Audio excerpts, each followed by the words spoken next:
اعوذ باللہ من الشیطان الرجیم بسم اللہ الرحمن الرحیم اللہم صلی علی محمد وعلی آل محمد کما صلیت علی ابراہیم وعلی آل ابراہیم انک حمید مجید اللہم بارک علی محمد وعلی آل محمد کما بارکت علی ابراہیم وعلی آل ابراہیم انک حمید مجید رب اشرح لی صدری ویسر لی امری واحلل عقدۃ من لسانی یفقہوا قولی ربنا زدنا علما یا مقلب القلوب ثبت قلبی علی دینک آمین یا رب العالمین۔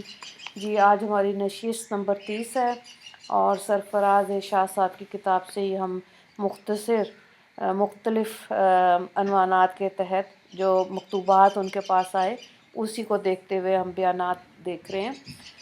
تو یہاں پہ دیکھیں ایک سوال ہے کہ حکمت اور دانائی کیسے حاصل کی جاتی ہے۔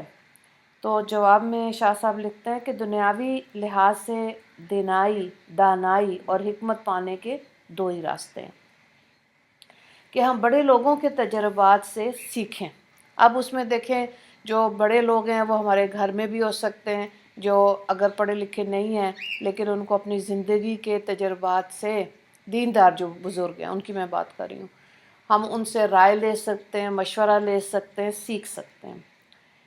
اور پھر دوسرے وہ لوگ جنہوں نے کتابیں لکھی، ان افراد نے اپنی زندگی کے تجربات کا جو نچوڑ اپنی کتب میں بیان کیا اس سے بھی فائدہ حاصل کر سکتے ہیں۔ انسان صرف کچھ پیسے خرچ کر کے ان کتب کا سے دانائی حاصل کر سکتا ہے۔ تو بات یہ ہے کہ اچھی کتاب جو ہوتی ہے وہ بہترین دوست ہوتی ہے۔ اب کیونکہ ہمارے ہاں کتاب پڑھنے کا رواج آہستہ آہستہ ختم ہوتا جا رہا ہے، حالانکہ یہ ہے کہ ہر مہینے پیسے جمع کر کے، کیونکہ کتابیں بھی اب مہنگی ہیں، یا تو کسی لائبریری کی ممبرشپ ہو، ٹھیک ہے، تو وہاں سے کتاب کو ایشو کرائیں، ورنہ کتاب رکھیں اور اپنے گھر میں کوشش ضرور کریں کہ آپ کے پاس بہت اچھی سی ایک لائبریری ہو جس میں اچھی کتابیں ہوں۔ دوسرا طریقہ ہے مشاہدہ، ٹھیک ہے، یعنی کہ انسان جو اپنے سراؤنڈنگ میں دیکھتا ہے، سیکھتا ہے، مشاہدہ کرتا ہے، وہ افراد جن کو ہم آئیڈیلائز کرتے ہیں ان کی زندگی کے سفر کا جائزہ لیں کہ انہوں نے زندگیاں گزاری ہیں، کوئی خاص مقام ہے، کیسے حاصل کیا۔ اس راستے سے بھٹکنے کا امکان تب ہوتا ہے جب انسان ان کا صرف عروج دیکھتا ہے۔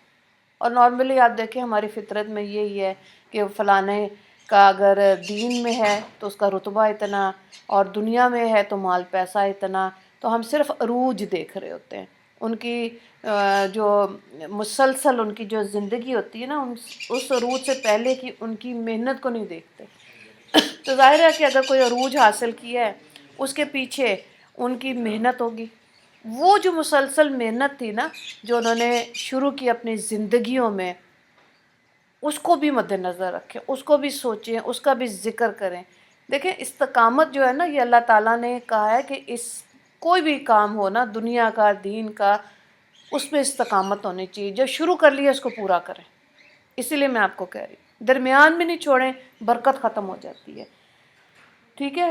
اب دیکھیں جب ہم کسی بھی سیلیبریٹیز ہیں ان کو دیکھتے ہیں اور کیا دیکھتے ہیں کہ بے صبر ہو کر اپنی راہ کو انسان چھوڑتا ہے نا، صرف ان کا عروج دیکھتا ہے، ان کا مقام دیکھتا ہے اور محنت کو پہ نظر نہیں کرتا، تو پھر کیا ہوتا ہے کہ ظاہر ہے وہ بھی انسان وہ مقام اور عروج نہیں پا سکتا۔ جو ہم بار بار بات کرتے ہیں نا کہ 2-4 سال کے لیے، 6 سال کے لیے نیک بننا آسان کام ہے، مسلسل محنت جو کی جاتی ہے نا اور پھر جو استقامت ملتی ہے، اس میں اللہ کی رحمت ہوتی ہے۔ جیسے سورہ یوسف میں آپ نے دیکھا کہ حضرت یوسف علیہ السلام نے بادشاہ سے عہدہ مانگا، تو ہماری یہاں سے پانی دینا مجھے۔ اب دیکھیں کہ ہم کوئی بھی عہدہ مانگ نہیں سکتے کسی سے بھی، جب ملتا ہے تو برکت ہوتی ہے، ٹھیک ہے، اسی میں برکت ہوتی ہے۔ تو یہ اس چیز کو دیکھیں کہ کتنی تکلیفیں اٹھائی گئیں، کس انداز کی محنت کی گئی۔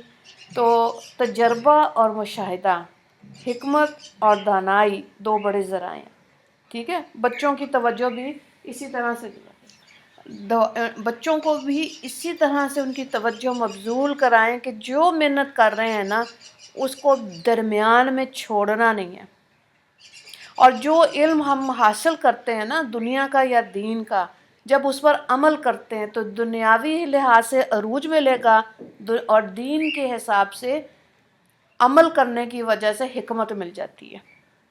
اور یہ ایسی گہری چیز ہے کہ ہر کسی کو حکمت نہیں ملتی۔ علم والے تو آپ کو بہت نظر آئیں گے، ٹھیک ہے؟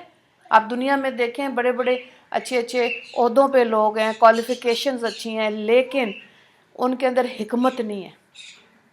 حکمت کے لیے تقویٰ کا ہونا ضروری ہے۔ اسی لیے بعض خاندان میں آپ دیکھیں ہمارے بعض افراد ایسے ہوتے ہیں جو علم والے بھی ہوتے ہیں اور عمل والے بھی ہوتے ہیں، تو ہمیں اچھا لگتا ہے ان سے جا کر مشورہ لینا۔ دانائی اور حکمت سیکھنے کے لیے بڑے لوگوں میں موجود خصوصیات کو بھی مد نظر رکھیں کہ جنہوں نے انہیں بڑا آدمی بنا دیا، جیسے حضرت عمر رضی اللہ تعالیٰ، مثال سے اب سمجھایا جا رہا ہے کس طرح مسلمانوں کو عالمی طاقت بنایا، ٹھیک ہے؟ اگر ہم نے حضرت عمر رضی اللہ تعالیٰ عنہ کی سیرت کو نہیں پڑھا، ان کی زندگی کو، حالانکہ آپ دیکھیں جتنے بھی اسکینڈینیوینز یورپین کنٹریز ہیں، انہوں نے حضرت عمر کی زندگی کو، ان کے آٹو بایوگرافی کو پڑھا ہے، ان کے نافذ کیے ہوئے اصول انہوں نے اپنے ملکوں میں نافذ کیے ہیں تو انہوں نے ترقی کی۔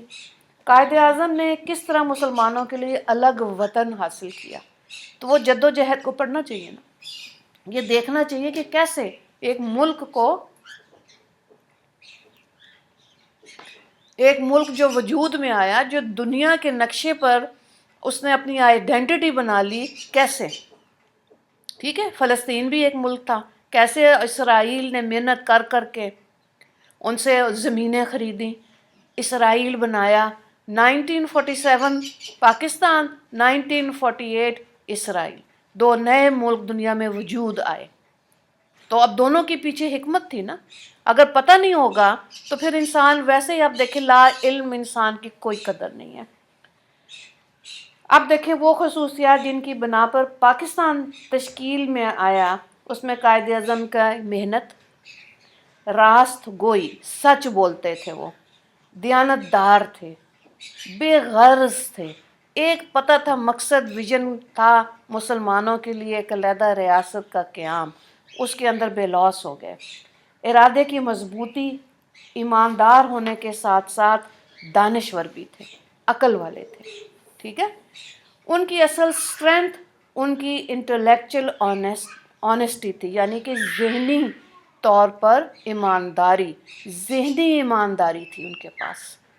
جب ہمارے ذہن ایماندار ہوتے ہیں نا، جس کا بھی ہو جائے، اس میں کوئی قید نہیں ہے، وہ شخص واقعی میں دنیا میں اور آخرت میں انشاءاللہ ضرور اللہ کے ہاں مقام حاصل کر لیتا ہے، کیونکہ ذہنی طور پر وہ ایماندار بن جاتا ہے۔ اس کی بہت ضرورت ہے۔ ہمارے اندر نا حسد، بغض، اپنی ذات ہمارے ذہنوں پہ چھائی ہوئی ہے، اسی لیے ہم اللہ کے حدود سے پیچھے ہیں۔ ہمارے اندر ذہنی ایمانداری کا فقدان ہے۔ بہرحال جس کے پاس ہے بہت اعلیٰ بات ہے۔ انسان اگر دانائی اور حکمت سیکھنا چاہتا ہے تو اس کو بڑے لوگوں کی زندگیوں کا مطالعہ اور مشاہدہ دونوں کرنا چاہیے، ٹھیک ہے؟ اب آپ دیکھیں ایک ہی چیز جو ہم بچوں کو سکھاتے ہیں کہ قائد اعظم نے پاکستان بنایا تو محنت سے اپنا سبق پڑھو۔ کس چیز پہ فوکس کرایا بچوں کا؟ اچھی ایجوکیشن پہ، ٹھیک ہے؟ پھر جو اتنے سارے جو میں نے لفظ بولے ہیں کہ ایماندار بھی تھے اور ان کا مقصد بہت اسٹرانگ تھا اور سچ بولنے والے تھے، یہ والی پوائنٹس لکھ لیں جو ہم چاہتے ہیں ہمارے اندر سب سے پہلے، اور اس کے بعد ہماری اولادوں کے اندر آئے، ہماری اولاد ہمارے ساتھ سچ بولے، جو مرضی ہو جائے۔ اس کا مطلب ہے کہ ایک موتی پرو دیا اس کے ذہن میں سچ بولنے کا۔ دوسری چیز آگے خودداری، غرور، خودی، ان چیزوں میں کیا فرق ہے؟ تو غرور کا مطلب یہ ہے کہ انسان ایسے رویے اختیار کر لے جس کی بنا پر وہ دوسروں کو اپنے سے کم تر سمجھے۔ اگر انسان کے پاس دولت، علم، عزت یا طاقت زیادہ ہے اور دوسروں کو اپنے سے کم تر جانتا ہے تو یہ غرور ہے، ٹھیک ہو گیا؟ تکبر کے لیے یہ ہے کہ اللہ رب العزت نے فرمایا کہ یہ میری چادر ہے، اس میں ہاتھ مت ڈالو۔ تو کس چیز کا تکبر کرنا ہے؟ تھوڑی دیر انسان سوچے کیا میرے اندر تکبر، غصہ، بغض، کینہ، لالچ ہے؟ سوچنا چاہیے۔ جس انسان میں یہ بیماریاں ہیں تو اس کا مطلب ہے اس کا زوال شروع ہو گیا، ٹھیک ہو گیا۔ اپنے اندر دیکھیں بغض ہے کہ دوسرے کو کہنا ہاں ہاں تم تو بہت اچھی، میں تمہاری سہیلی، اور دل میں یہ آئے کہ اس کا کہیں نہ کہیں سے تو کسی کونے سے تو ستیہ ناش ہو نا، بغض ہے یہ، اس کی برائی چاہنی، کسی کا ڈاؤن فال کی تمنا رکھنی، یہ بغض ہوتا ہے، ٹھیک ہے۔ خود چیک کریں، کوئی دوسرا تو نہیں آ کے بتائے گا، کیونکہ جیسے آپ دیکھیں حسد ہے تو وہ ہمارے اندر ہے، جس سے ہم حسد کر رہے ہوتے اس کو تو پتہ ہی نہیں ہوتا، تو اس کا مطلب یہ بیماری ہمارے اندر ہوتی ہے۔ تو انسان کیا ہوتا ہے؟ دکھ میں ہوتا ہے، تکلیف میں ہوتا ہے، کسی کے سامنے اپنی کمزوریوں کا ذکر نہ کریں، یہ بار بار بتایا جاتا ہے۔ اور یہ دیکھیں جب آپ کے اندر کوئی بھی ویکنس ہے، جہاں جس سے اصلاح لینی ہے، مشورہ لینا ہے، اس کو بتانا جائز ہے، ہر ایک کے اندر نہیں بتانا چاہیے کہ میری کمزوری یہ ہے۔ کسی کے سامنے ہاتھ پھیلائیں تو پھر بھی دیکھیں، ٹھیک ہے۔ آپ دیکھیں کہ جو اللہ والے ہیں بھوکے رہ لیں گے، ہر ایک کے آگے ہاتھ نہیں پھیلاتے، اس کو خودداری کہتے ہیں۔ بھوک لگی ہوئی ہے نا، ضرورت بھی ہے، اور بہت لوگ آپ دیکھیں آپ کو ارد گرد اپنے خوددار انسان زیادہ نظر آئیں گے، یہ بھیک نہیں مانگتے۔ بھیک کا مطلب ایسے نہیں کہ اپنے آپ کو پیش کر دے کہ ہائے میرے پاس علم نہیں، میرے پاس پیسہ نہیں، میرے میں کمزور، میرے میں طاقت نہیں، میری صحت خراب، ہر ایک کے آگے رونا بہت بری بات ہے، اتنا ہی ڈاؤن فال ان کے اندر آتا جائے گا۔ اور اگر بعض عورتوں کو شوق ہوتا ہے، ہائے میں بیمار، میں ڈاکٹر کے پاس گئی، اس نے مجھے دوائی دی، آ کے مجھے پوچھو، میں ہسپتال میں ایڈمٹ رہی، میں یہ کیا کہ بس لوگ میرے ارد گرد میری ہی بات کریں، ایسے عورتوں سے اپنے آپ کو بچا لیں، ٹھیک ہے۔ اور اپنی خودداری جو ہے نا، اس کی حفاظت انسان نے خود کرنی ہے۔ جب انسان خودداری کی حفاظت خود کرتا ہے نا تو اس کی خود ہی روشن ہے، اس کے اندر جو نور ہے خودی کا، وہ اللہ تعالیٰ نے اس کو پر نور کر دیتے ہیں۔ خودی کا مطلب یہ ہے کہ انسان جو مقاصد متعین کرتا ہے اور اپنی منزل طے کرتا ہے کہ میں اس جگہ پہنچوں، وہ اپنی خودی کو اصل میں بلند کر رہا ہوتا ہے۔ پھر وہی بات آ گئی، اگر آپ اس کو گھما پھرا کے دیکھیں کہ بات وہی ہے کہ آپ نے کوئی ایک مقصد رکھا، ایک کام شروع کیا، ٹھیک ہے۔ مجھے پتہ ہے مسجد میں جو کلاس ہے اس کے اندر بہت عورتوں کو ہے کہ ہاں جی کب ختم ہونی ہے، سویرے کن نے مسجد جانا ہے، ٹھنڈ میں کس نے مسجد جانا ہے، کس دن بند ہو جائے، ٹھیک ہے۔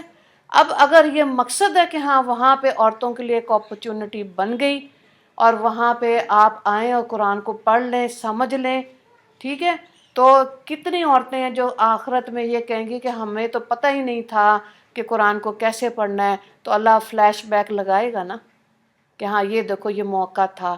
یا جس بھی ایریے میں، کسی کے گھر میں، کسی کے مدرسے میں، کسی کی مسجد میں، جیسے بھی چل رہا ہے، دین کا کام ہو رہا ہے، وہ قاری صاحب اتنی اچھی تشریح کرتے ہیں آیات کی، ایک یا دو کی نہ، جو مرد ساری زندگی جس کو قرآن نہیں سمجھ آیا، اس بندے کی اللہ نے اتنی حکمت دی ہوئی ہے اس قاری صاحب کو کہ جب وہ بیان کرتے ہیں تو اثر آتا ہے۔ کوئی مرد کہہ ہی نہیں سکتا ہمیں پتہ ہی نہیں سورہ نساء میں حقوق کیا ہیں عورتوں کے، سورہ آل عمران میں کیا بات آئی ہے حضرت عیسیٰ کی، سورہ البقرہ میں کیسے بات آئی ہے نکاح کی، طلاق کی، رضاعت کی، اور یہ سارے معاملات وہ اللہ کا بندہ 10 منٹ کے اندر اتنی آسان آواز میں، آسان جملوں میں تشریح کر دیتے ہیں۔ بات یہ ہے کہ سننے والے چاہت لے کے بیٹھے ہیں کہ نہیں، ٹھیک ہو گیا۔ جو بھی اویلیبلٹی ہے آپ کے ارد گرد جہاں پر بھی ہو رہی ہے، دین کی نسبت سے کام ہو رہا ہے، تو پھر آپ دیکھیں کہ اپنی خودی کو روشن کیسے کرنا۔ پھر اپنی مرضیاں کر کر کے جب ہم دیکھیں، اگر ہم اپنی مرضی کا دین ہے نا، کوئی دین پر عمل کیسے کرتا ہے، کوئی کیسے کرتا ہے، کوئی کیسے کرتا ہے، لیکن اللہ کی سچی بات جو ہے اس کے اوپر عمل نہیں کر رہا، تو پھر ظاہر ہے رنگ برنگا ہے نا، جیسے اتا ترک نے ایک نیا دین بنا دیا تھا اسلام، داڑھی نہیں رکھنی، یا گاندھی صاحب کو آپ سن رہے ہیں۔ ہاں اگر ایسے عالم سامنے آ جائیں گے، ایسے لوگ سامنے آ جائیں گے تو دین کی حفاظت کرنا کتنا مشکل ہو جائے گا نا، غافل مسلمان پیدا ہوں گے، تو پھر کیا اللہ حساب نہیں لے گا؟ اسی لیے آتا ہے نا کہ اللہ تعالیٰ نے کہ ہر دور میں دین پر عمل کرنے والے لوگ کم ہیں۔ ہماری چاہتیں جو ہے نا، سالگرہ کرنا، ایسے فضول فنکشنز جو ہیں جن کا ہمارے دین میں وجود ہی نہیں ہے، خود سے بنا لیا اور اپنے آپ کو تسلی دی، سارے کر لیے، تھوڑا جیسی کر لیا تو کی ہویا پھر، ہے نا؟ اللہ ان کا حساب لے گا، چھوڑنا نہیں ہے اللہ نے۔ آپ صرف سالگرہ اور مکس گیدرنگ ہی دیکھ لیں، جو شادیوں پہ مکس گیدرنگ ہے نا، اور اس کے اندر جو اس بے پردگی کی بات ہے، تو آپ دیکھیں کہ اپنی بیویاں ساتھ اور دوسری کی او کڑی ہے کی ہے، انہیں کہا جو ڈریس پہنا ہے سارا مردوں کو پتہ ہوتا ہے، تو کیا اللہ حساب نہیں لے گا؟ بالکل لے گا، ہم سے ہی لے گا، ٹھیک ہے؟ تو اس لیے یہ نہیں ہو سکتا۔ یہودی کہتے تھے کہ تورات میں جو احکامات آسان ہیں ان پر عمل کر لو، اور جو مشکل لگ رہے ہیں، ہماری پسند کے نہیں ہیں، ان کو چھوڑ دو۔ حکمت نہیں آ سکتی، حکمت تبھی آئے گی جب اللہ کا حکم کو سننے کے بعد اس پر عمل کرنے کی خواہش خود ہی جاگی ہے کہ نہیں جاگی۔ اتنا تو ہم اپنے آپ سے پوچھ سکتے ہیں نا، اپنے ضمیر، ہمارا ضمیر دیکھیں، جو ہم نے پہلے بھی بات کی تھی، دل جھوٹ بول سکتا ہے، ضمیر نہیں جھوٹ بول سکتا۔ اپنے ضمیر کو ہم نے زندہ رکھنا ہے تاکہ اپنے آپ کو گناہ سے بچا سکیں۔ پھر آپ دیکھیں جب انسان غلطیاں زیادہ کر رہا ہوتا ہے تو کیا ہوتا ہے؟ خوف اور خدشات انسان کے اندر بڑھ جاتے ہیں، یہ زیادہ ہو جاتے ہیں۔ کچھ خوف اور خدشات انسان کی جبلت میں ہوتے ہیں، کچھ عادت میں۔ کسی چیز کے خوف میں مبتلا ہو جانا فطری امر ہے۔ ان خوف اور خدشات سے کیسے نجات پائی جائے؟ تو جواب میں شاہ صاحب لکھتے ہیں کہ انسان اپنے ماضی پر نظر دوڑاتا ہے کہ بچپن سے بہت سے خوف اور اندیشے اس کی زندگی میں تھے۔ اب دیکھیں، کئی عورتوں کو میں خود کہتی ہوں کہ آپ گاڑی چلانا سیکھ لیں، کہ آپ کے گھر کے افراد ایسے ہیں کہ آپ خود اپنے کام کر لیں، لیکن یہ کہ وہ ڈرتے ہیں۔ ہاں جی پتر، ٹھیک ہے کہ سامنے سے ٹرک آ رہا ہے، سامنے سے گاڑی آ رہی، کس چیز کا خوف ہے؟ بس ایک ذہن میں خوف بٹھا لیا۔ زیادہ پانی دیکھ کے کئی لوگوں کو بھی ہوتا ہے کہ ہاں اس سے ڈر لگتا ہے۔ بہرحال جو بھی خوف ہے، جو بھی کئی عورتیں بچے ہیں اسکول جاتے ہیں، میتھس، انگریزی، اردو، کوئی بھی ایک سبجیکٹ ہے، خود ہی کہہ دیتے ہیں کہ جی ہمیں اس چیز کا خوف ہے، حالانکہ مشکل ترین سبجیکٹس پڑھ رہے ہوتے ہیں، فزکس، کیمسٹری وغیرہ۔ تو اب دیکھیں وہ کیا ہوتا ہے کہ یہ جو ہے نا، انسان اپنے ماضی پر نظر دوڑا کے بچپن کے بہت سے خوف اندیشے اس کی زندگی میں تھے، لیکن ان میں سے بہت کم صحیح ثابت ہوئے۔ تو کیا مطلب ہوا؟ خود کے بنائے ہوئے خوف تھے۔ وہ سوچتا ہے کہ 99% خدشات غلط ثابت ہوئے، تو میں 1% کے لیے خود کو پریشان کیوں کروں؟ اب جنہوں نے زندگی میں کچھ کرنا ہے نا، یا آگے بڑھنا ہے، ہر قسم کے خوف کو سمجھتے ہوئے اس سے چھٹکارا حاصل کرنا ہے۔ فطرت کو بدلا نہیں جا سکتا، لیکن اس پر قابو پایا جا سکتا ہے، ٹھیک ہے؟ تو جو بھی خوف ہے اس پہ قابو پانے کی کوشش کرنی چاہیے۔ اس کا بہترین طریقہ یہ ہے کہ اپنی پچھلی زندگی کو دیکھا جائے کہ بہت سے خوف و خدشات کے باوجود سب اچھا رہا، اللہ نے اچھا وقت دیا اور ہم نے اچھا وقت گزارا۔ تو اس کا مطلب کیا تھا؟ کہ وہ اندر کے خوف تھے، اس میں سے خدا نے نکال دیا تھا، ٹھیک ہے؟ تو اب بھی کچھ نہیں ہوگا۔ آج بھی اگر انسان اپنے لیے کوئی معاملہ طے کرتا ہے نا کہ میں نے یہ چیز حاصل کرنی ہے، کر لے، جیت جائیں، بجائے خوف زدہ رہنے کے کہ لوگ کیا کہیں گے، ہے نا؟ ہماری سراؤنڈنگ میں اپنے خوف اپنے اوپر جب زیادہ مسلط کرتے ہیں نا، تو انسان بہت پیچھے رہ جاتا ہے۔ اچھا، اپنے خوف کو نظر انداز کر کے آگے بڑھنا چاہیے۔ ویسے بھی کامیابی حاصل کرنے کے لیے زندگی میں رسک لینا پڑتا ہے، ٹھیک ہے؟ آپ دیکھیں کاروبار ہے، طرح طرح کے لوگ کاروبار کرتے ہیں، کئیوں کے بہت اچھے چل جاتے ہیں، کئیوں کے پہلے ڈوبتے ہیں، اور کے بعد پھر ایک ٹائم ہوتا ہے کیونکہ وہ ان میں استقامت ہوتی ہے، وہی کاروبار چمک جاتے ہیں، ہے نا؟ جیسے یہ KFC کا جو چکن ہے، گو کہ یہ ہے وہ نہیں ہے، نہیں کھانا چاہیے، بائیکاٹ والے میں آتا ہے، لیکن اس انسان کی محنت جو ہے نا، اس کے مثال اس لیے بتا رہی ہوں کہ اس نے 58 اٹیمپٹس کیے، 58 دفعہ مسالہ بنایا چکن کا، تو 59 دفعہ میں وہ کامیابی ہوئی، تو وہ تو مر گیا، لیکن اس کا بنایا ہوا فارمولا آج بھی ہے، لوگ کھا رہے ہیں، ٹھیک ہے۔ تو یہ جو ہے نا کہ ہائی کیا ہوگا خطرہ کہ اگر ہم یہ کام شروع کر لیں، بزنس کر لیں، یہ پڑھائی کر لیں، اس میں ہمیں نقصان ہوگا، تو جو لوگ رسک لے لیتے ہیں نا، وہی کچھ نہ کچھ پا جاتے ہیں، تو یہ لینے پڑتے ہیں۔ تمام پہلوؤں پہ غور کر کے خطرے سے بچنے کے لیے احتیاطی تدابیر اختیار کرنی چاہیے، ٹھیک ہے۔ پھر ایک سرٹن پرسنٹیج باقی رہ جائے گی خوف کی، کیونکہ سارے تو آپ نے، جیسے آپ سنتے ہیں نا، کوئی بھی کام ہے اس کا پلان اے ہوتا ہے، اگر وہ کامیاب نہیں ہوتا تو پلان بی تیار ہونا چاہیے۔ تو اگر پلان بی، آپ نے کسی کی دعوت کرنی ہے، کھانا بنانا ہے، کوئی نئی ریسیپی ٹرائی کرنی نہیں ہے، تو پلان بی کے اندر کوئی اور چیز ہوگی جو مہمانوں کے سامنے پیش کر سکتے ہیں، ہے نا۔ اسی طرح سے آپ نے کوئی پروجیکٹ شروع کیا ہے، اس کے اندر پلان اے پلان بی کیا ہے، ایسے کر کے زندگیاں جب آگے لے کے جائیں گے نا، تو انسان کے خدشات کم ہو جاتے ہیں اور ٹارگٹ ہٹ ہو جاتا ہے۔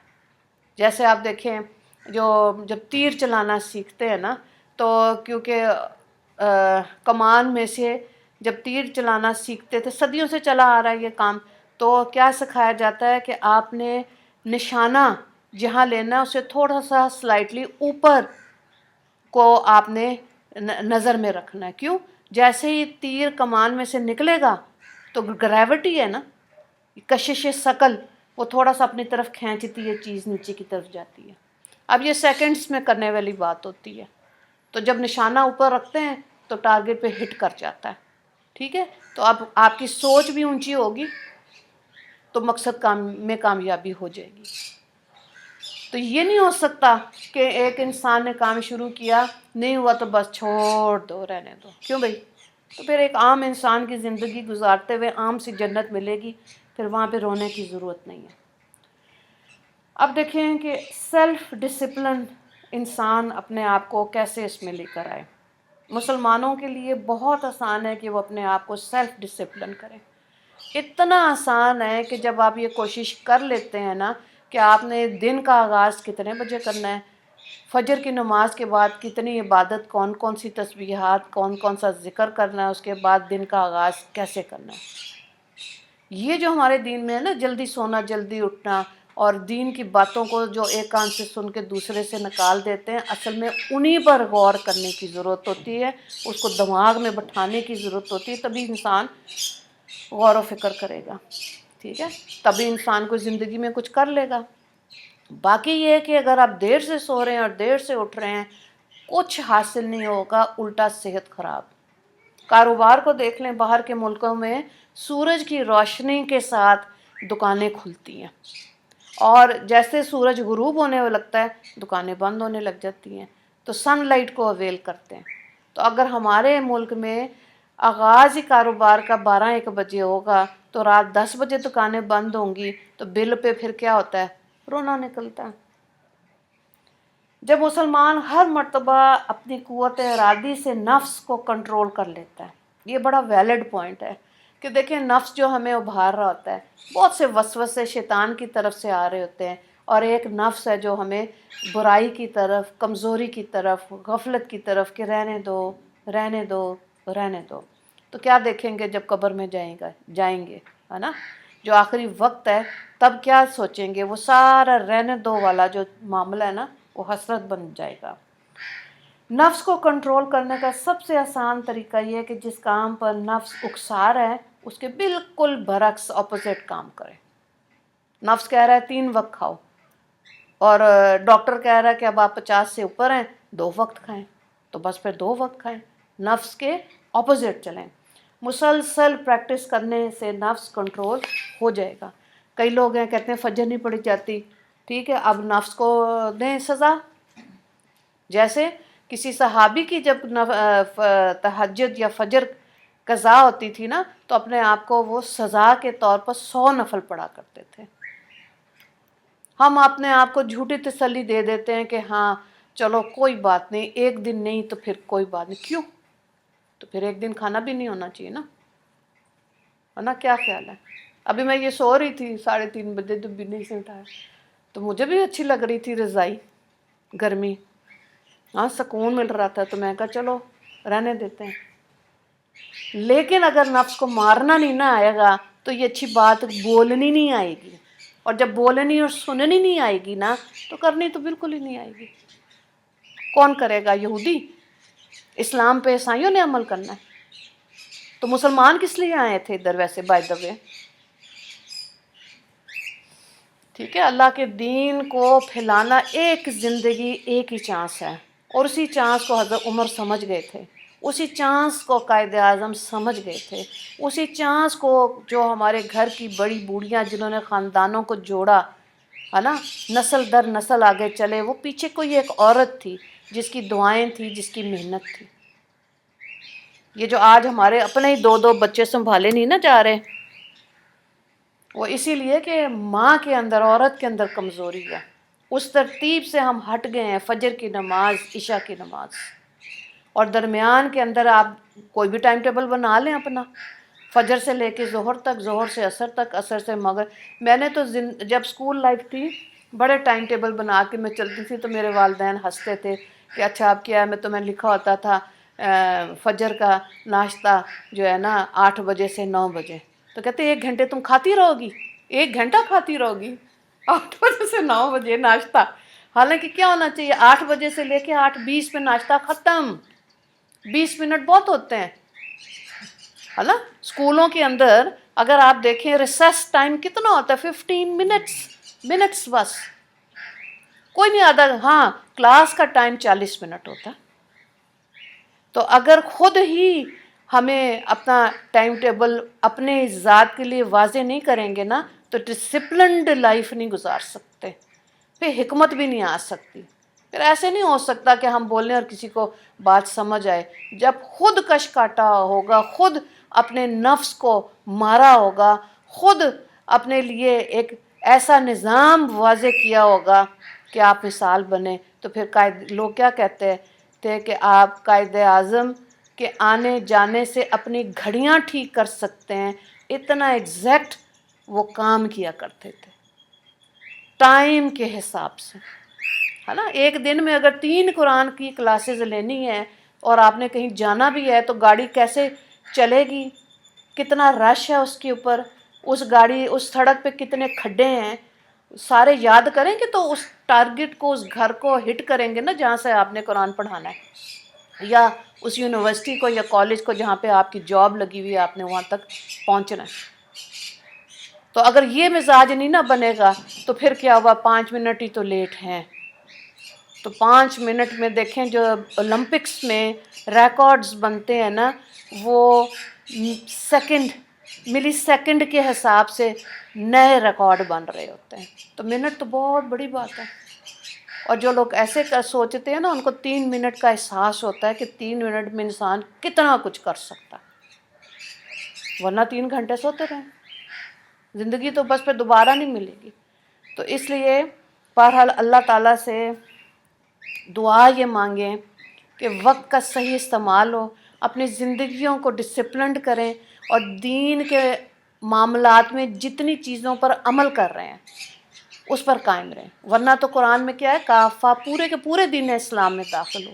ہم اپنی مرضی سے اپنی پسند کے دین پر عمل کرنے والے مسلمان ہیں، اسی لیے آج پوری دنیا میں ذلیل ہے، کوئی نہیں عزت کرتا، ہمارے سگے ہماری عزت نہیں کر رہے ہوتے، کیونکہ ہم اپنے پسند کی نمازیں، اپنے پسند کے ذکر، اپنے پسند کی جاگنے سونے کھانے پینے کر رہے ہیں، اس لیے کیا ڈسپلن، کوئی ایسا اپنا مورل اپنے آپ کو ثابت ہی نہیں کیا، ٹھیک ہے، وقت کے حساب سے، دین کے حساب سے۔ تو خود فیصلہ کریں، اپنے ضمیر کو، میری ریکویسٹ یہ ہے کہ زندہ رکھیں، اپنے ضمیر کو دیکھیں، وہ سچ بولتا ہے، ہمارے ذہنوں کو ٹٹول کے اس پہ دستک دیتے ہوئے بتا رہا ہوتا ہے کہ غلط کر رہے ہیں۔ جاگ جائیں، اپنے نفس کو کنٹرول کرنا سیکھیں، جیسے آپ فرض کریں دل کر رہا ہے کہ لو جی آج سموسے کھا لیں کسوری کے، چلو جی چلو 1 درجن سموسے، پیٹ بھر لیا کھا لیا۔ آپ دیکھیں جب ہم پیٹ بھر کے کھاتے ہیں نا، کسی بھی چیز کا ذائقہ ختم ہو جاتا ہے۔ بے شک آپ نہاریاں بریانیاں جو پیٹ بھر کے کھانا کھائیں گے نا، اس کا ذائقہ ختم ہو جاتا ہے، طبیعت علیحدہ خراب ہوتی ہے نا، سانس لیا نہیں جاتا، پھر بھی کچھ کھانا ہے اور وہ پھکی ہوتی ہے، کچھ کھا گئی، اللہ معاف کرے۔ تو تھوڑا کھا لیں، پھر کچھ کر جائیں اس زندگی میں۔ کسی کو ہو کہ ہاں ہماری نانی جو تھی کبھی اسکول نہیں گئی تھی، لیکن ماشاءاللہ میری نانی کے 8 بیٹے اور 4 بیٹیاں، 12 بچے، اور 12 کو دیکھنا اور ان کی شادیاں، بچے آگے، اسمائل۔ کیا سیکھا میں نے اپنی نانی سے۔ اور صبح فجر کے وقت جب ہم، ان کا بہت بڑا برآمدہ ہوتا تھا گاؤں میں، تو چارپائیوں پہ سب، تو کس چیز سے آنکھ کھلتی تھی؟ اذان کا تو ہوش ہی کوئی نہیں ہے، بہت چھوٹے تھے اس وقت، تو بالغ بھی نہیں تھی میں۔ وہ لسی جو رڑکتی تھی نا، وہ چلاتی تھی مدھانی، اس سے آنکھ کھلتی تھی۔ وہ اتنا مکھن انہوں نے نکالنا، کوئی کندھا نہیں دکھتا تھا، فروزن شولڈر کوئی نہیں، کچھ ایسی بیماریاں نہیں، اور ماشاءاللہ اتنے بڑی فیملی کو اسمائل، ایک مسکراہٹ کے ساتھ جیت گئی اتنے دل۔ آج جو مائیں کہتی ہیں نا پتر سندا نہیں، پتر کو کہیں نہ کہیں ماں کمزور نظر آ رہی ہے نا، وہ کہتا کیا ہے سارا دن بولتی رہتی ہیں۔ اپنے آپ کو، اپنی خودی کو پہچانیں، اپنے نفس کو کنٹرول کریں، حکمت و دانائی اللہ رب العزت عطا کر دیں گے۔ وآخر دعوانا ان الحمد للہ رب العالمین۔ اللہم اغفر للمسلمین والمسلمات والمؤمنین والمؤمنات۔ السلام علیکم ورحمۃ اللہ وبرکاتہ۔